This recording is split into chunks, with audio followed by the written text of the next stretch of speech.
देखिए, जो काम की चीज है वो पूछ लेना। सर, नरेंद्र मोदी मुंबईत आहेत। आज अभय केंद्रावर राज्यात आर्मीच्या नव्याच्या वर्षातील निमित्त मोदी आज मुंबईत येणार आहेत।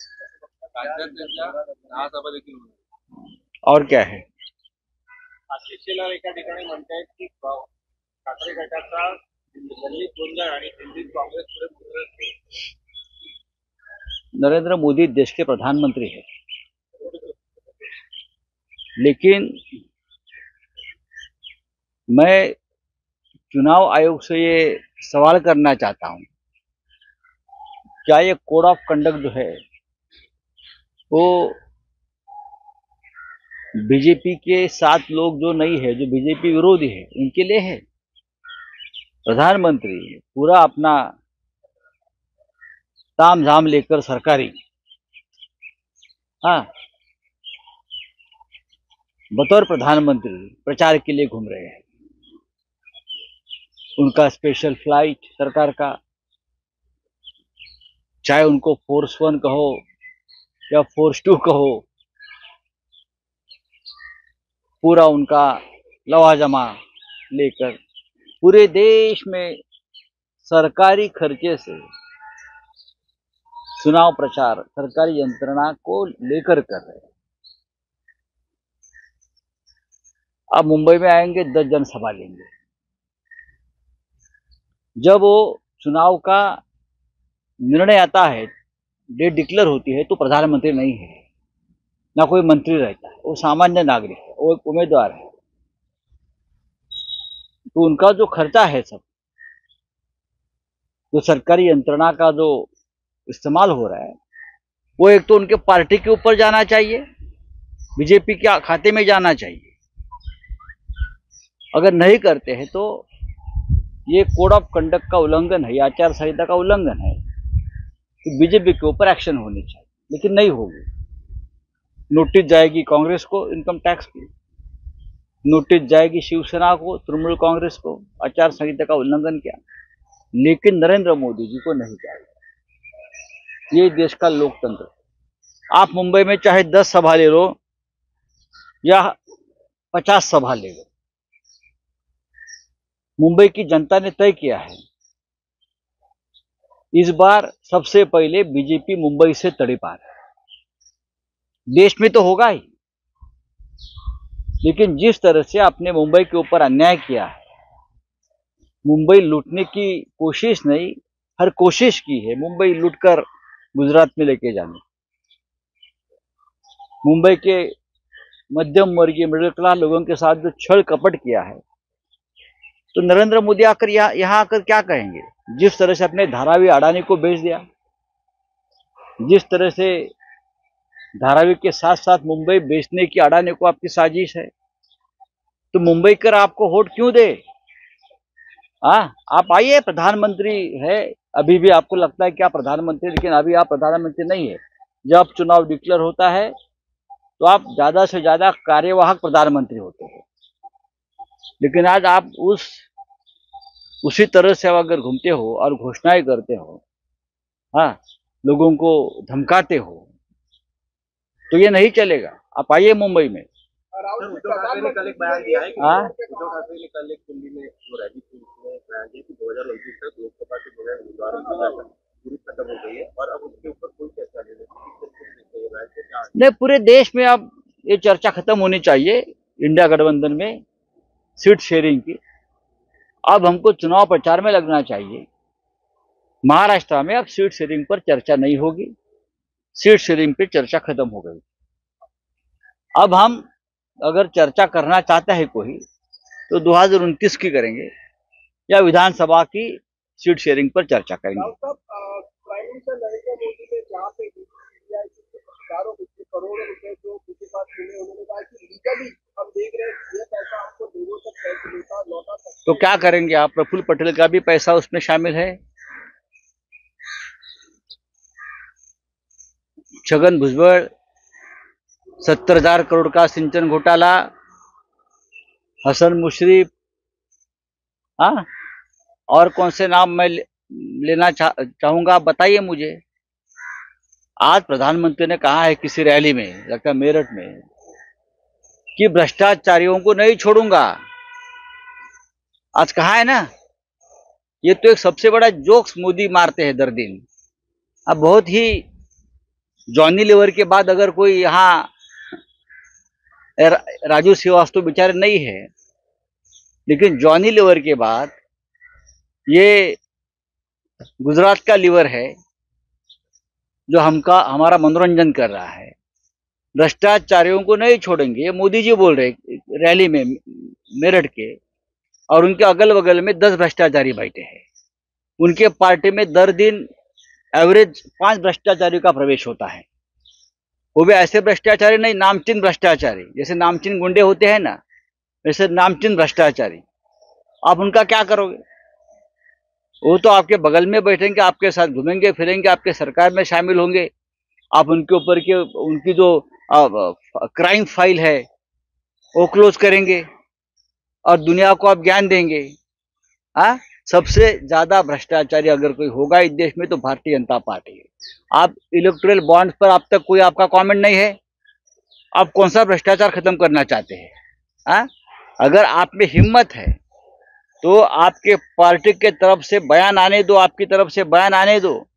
इलेक्टोरल बॉन्ड्स का जो घोटाला है वो भ्रष्टाचार है या नहीं, ये दुनिया को बेवकूफ बनाने का धंधा बंद कर दीजिए। मराठीमध्ये नरेंद्र मोदी मुंबई दौऱ्यावर आहेत, 10 सभा हाँ, ईडी का पैसा ये जनता में यूज होगा, ये 15 लाख वाला जुमला लगता है।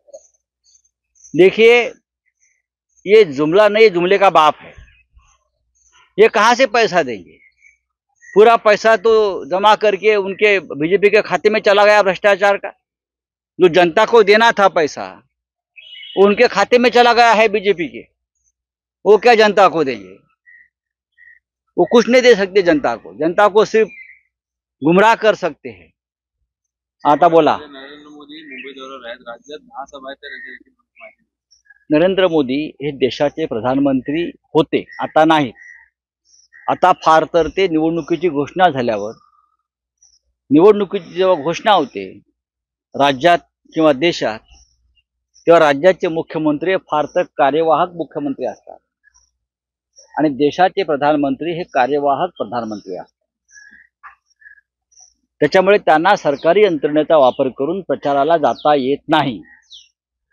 आणि जर ते तसे गेले सरकारी विमानं फौजफाटा घेऊन, तर निवडणूक आयोगानं त्या संदर्भातल्या खर्चाचं बिल त्यांना पाठवायला हवं आणि त्या पक्षाच्या आणि देशाचे प्रधानमंत्री हे कार्यवाहक प्रधानमंत्री असतात।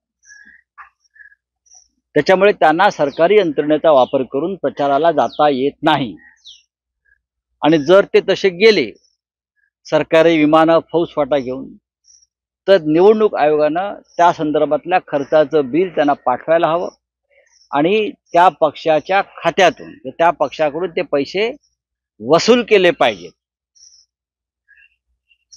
नरेंद्र मोदी गेल्या काही दिवसापासून, निवडणुका जाहीर झाल्यापासून, सरकारी यंत्रणा, सरकारी विमानं, सरकारी हेलिकॉप्टर घेऊन फिरतायत, घोषणा करतायत। त्यांचा एक एक दौरा हा 25-25 कोटीचा असतो। यंत्रणा आणि सगळी त्यांचे सरकारी लवाजमा पाहिला तर काय आचारसंहिता फक्त विरोधी पक्षासाठी आहे? काँग्रेससाठी, शिवसेनेसाठी, राष्ट्रवादी काँग्रेससाठी आहे? नोटिसा फक्त आम्हालाच येणार?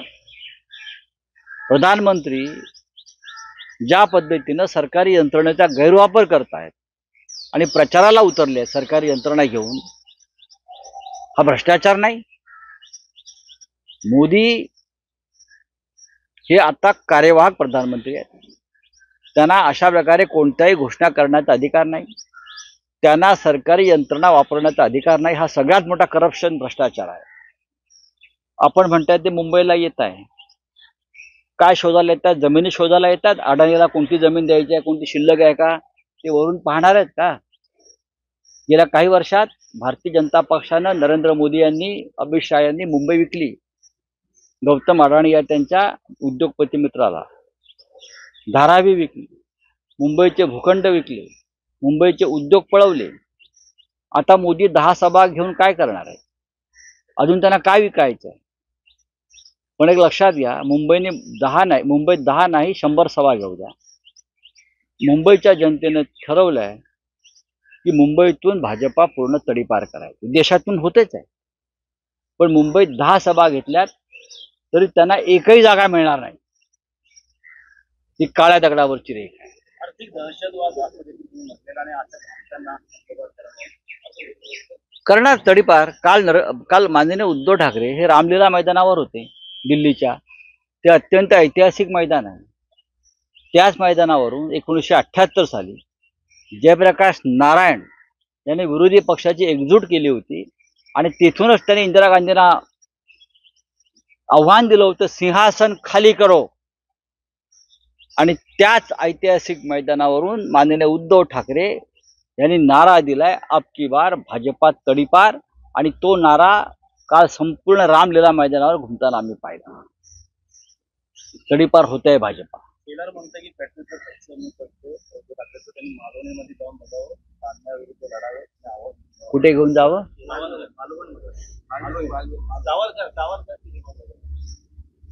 त्याला काल माननीय उद्धव ठाकरेंनी उत्तर दिलंय, आम्ही त्यांच्यासाठी स्पेशल विमानाची व्यवस्था करतो. त्यांनी मणिपूरला जावं, तिकडल्या महिलांवर जे अत्याचार झाले आहेत ते पाहावे. आम्ही त्यांना काश्मीरी पंडितांची हाल हवाल समजून घेण्यासाठी जम्मू काश्मीरला पाठवायला तयार आहोत आमच्या खर्चानं. त्याने जाऊन यावं, उगाच तोंडाची बकवास करू नये आणि तोंडाची वाफ दौडू नये. असं म्हणतात की ठाकरे गटाचा सध्या दिल्लीत आणि दिल्लीत काँग्रेस पुढे होय,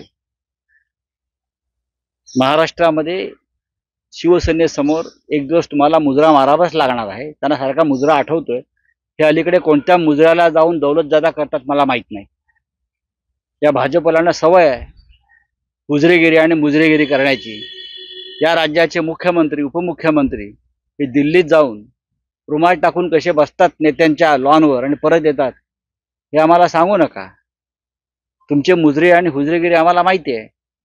अकोल्याच्या जागेवर प्रकाश आंबेडकरांना काँग्रेसने समर्थन देण्याची तयारी दर्शवली. प्रकाश आंबेडकरांनी काँग्रेसला 7 जागांवर समर्थन दिले. हा काँग्रेस पक्षाचा अंतर्गत विषय आहे, पण महाविकास आघाडीत त्याच्यावर चर्चा होऊ शकते, एवढंच मी सांगेन. सर, काल दिल्लीला गेला होता, आपण पाहिलं असेल 2 दिवसापासून ज्या गोष्टी त्यांना मैत्रीपूर्ण लढत आहे, या संदर्भात दिल्ली हायकमांडशी काही बोलणं झालं आहे? अजिबात नाही. उद्धव ठाकरे यांनी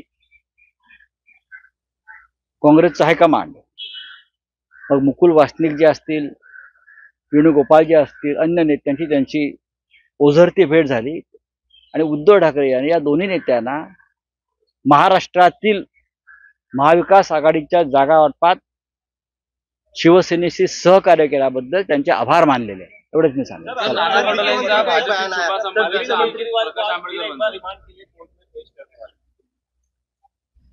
कानून की लड़ाई और जनता की लड़ाई दोनों जारी है.